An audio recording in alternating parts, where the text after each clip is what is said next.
आंखों के सामने हजारों की तादाद में, लाखों की तादाद में। अब थोड़ी देर आप लोग बैठ जाएं, जितना इंतजाम आपने कर लिया थोड़ी देर बैठ जाएं। मुझे इनसे बात करने, मैं आपसे भी गुजारिश करूंगा थोड़ी देर।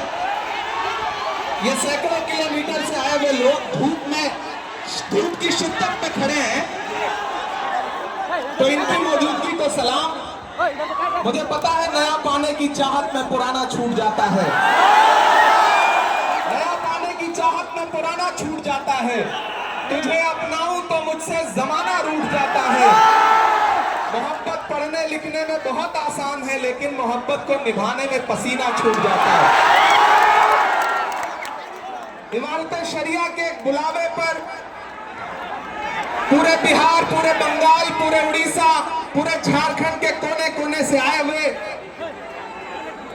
अपने हमउम्र साथियों को, अपने बुजुर्गों को सलाम करता हूं। अगली थोड़ी देर आपसे मुखातिब रहना चाहता हूं। दिल्ली में बैठी हुई सरकार एक बिल लेकर के आई है, वक्फ अमेंडमेंट एक्ट। हम ही को कातिल कहेगी दुनिया, हमारा ही कत्लेआम होगा। हम ही को कातिल कहेगी दुनिया, हमारा ही कत्लेआम होगा। हम ही कुएं खोदते फिरेंगे, हम ही पे पानी हराम होगा। हमारे आबाओ अजदाद की दान की हुई जमीनें दिल्ली में बैठी हुई सरकार, दिल्ली का हाकिम लूट करके अपने धन्ना से दोस्तों को देना चाहता है। इसलिए यह बिल लेकर के आया गया है।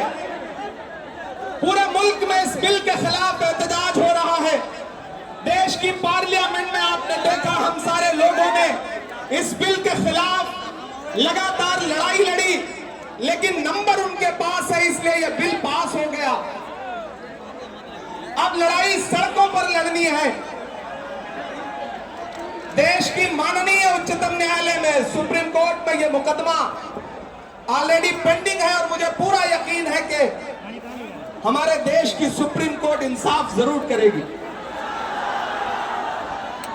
महान बादशाह सिकंदर ने जब यूनान फतेह किया तो जीत का जश्न मनाने के लिए वो शहर की सड़कों पर निकला, तो उसने देखा कि पूरा शहर जश्न मना रहा है, लेकिन एक फकीर इंसान सड़क के किनारे बेसुध होकर के सो रहा है।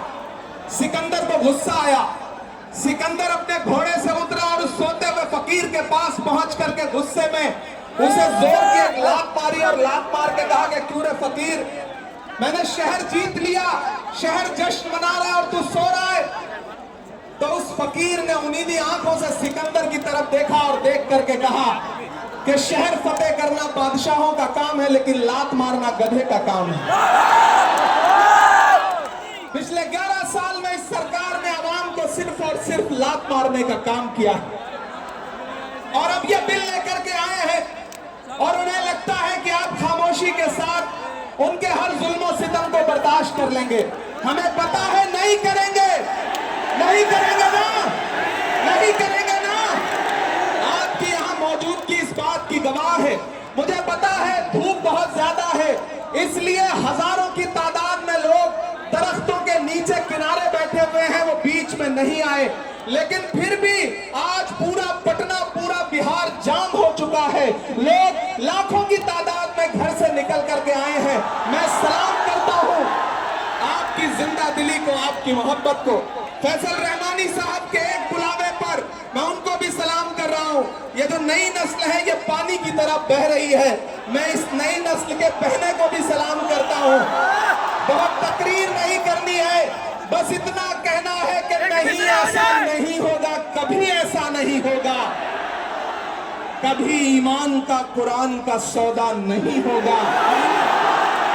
बिहार वालों, बताना, दिल्ली तक अपनी आवाज पहुंचाना कि नहीं, ऐसा नहीं होगा, कभी ऐसा नहीं होगा, कभी ईमान का कुरान का सौदा नहीं होगा। हमें तुम कत्ल कर दो शौक से मंजूर है, लेकिन शरीयत के किसी मुद्दे पे समझौता नहीं होगा। एक आखिरी बात आपसे कह रहा हूं साथियों, आप एक चीज ध्यान में बिठा के रखना कि अगर ये बिल लोकसभा में आया और इसकी हिमायत में अगर 250 से ज्यादा वोट पड़े, 288 वोट पड़े, तो इस बिल की मुखालफत में लोकसभा में 232 वोट पड़े। लोकसभा में मुसलमान सांसद सिर्फ 24 हैं, तो 200 से ज्यादा इस देश के हिंदू भाई, दलित भाई, सिख भाई, ईसाई भाई जो मेंबर ऑफ पार्लियामेंट हैं, वो लोकसभा में रात के 3:30 बजे तक इस बिल के खिलाफ वोट कर रहे थे और आपसे कह रहे थे कि हम आपके साथ खड़े हैं। ये है इस मुल्क की गंगा जमनी तहजीब। यह जो लहराता हुआ तिरंगा है, इस तिरंगे में जो आग का रंग है और जो उसके ऊपर अमन का रंग है, भाईचारे का रंग है, उसके ऊपर भी जो रंग है, ये तीनों रंग मिलकर कह रहे हैं कि ये मुल्क नरेंद्र मोदी जी की जागीर नहीं है, ये मुल्क हिंदुस्तान के हर इंसान का है, हर इंसान का है। और हम अपने आबाओ अजदाद की जमीनों को बचाने के लिए, खानकाहों को बचाने के लिए, इबादत गाहों को बचाने के लिए, कब्रिस्तानों को बचाने के लिए जो कुर्बानी जरूरी होगी वो कुर्बानी देंगे। हम सड़कों पर बैठेंगे। मैं सरकार से कहना चाहता हूं कि जमहूरियत अकड़ से नहीं चलती है जिल्ले इलाही, जमहूरियत इस किताब से चलती है। यह जो संविधान है जिसे डॉक्टर बाबा साहब अंबेडकर ने अपने खून पसीने से लिखा था, इस किताब से मुल्क चलेगा, किसी की अकड़ और जिद से नहीं चलेगा। नरेंद्र मोदी जी, आपको यह समझना पड़ेगा कि आप हमारी हिमायत में जो बिल लेके आए हैं, हमें पता है वो हमारी हिमायत नहीं बल्कि हमें बर्बादी का सामान लेकर के आए हैं। आपकी साजिश हम समझते हैं, आपकी मंशा हम समझते हैं और हम इस बिल के खिलाफ खड़े हैं। आज यहाँ पटना के ऐतिहासिक गांधी मैदान में बस इतना कह के जा रहा हूँ, वक्त बहुत कम है, बोलने वाले बहुत ज्यादा हैं। बस इतना कह के जा रहा हूँ कि हम आतिशे सोजा में भी हक बात कहेंगे, कुंदन की तरह दहर में ताबिंदा रहेंगे। तारीख बताती है कि हर दौरे सितम में हम जिंदा थे, हम जिंदा हैं, हम जिंदा रहेंगे।